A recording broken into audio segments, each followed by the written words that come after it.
Hello, in this video I'm gonna show you how to schedule the Do Not Disturb mode on your iPad mini 7th generation. If you want the Do Not Disturb mode to be enabled and disabled automatically based on the specific selected time, then you can go to the settings.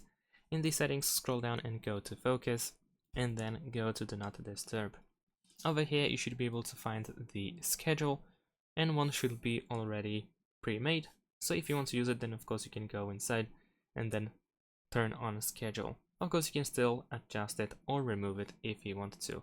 If you don't have anything, then of course you can press add schedule instead, and then you can set a schedule based on time, location, or when you open an app. So for instance, I'm gonna actually choose time, and then you can choose when the DND mode should be enabled and when it should be disabled. You can also choose days of the week in which this should be working, and then press done. And that's it. Thanks for watching, leave a like and subscribe to my channel, and see you in my next videos. Bye.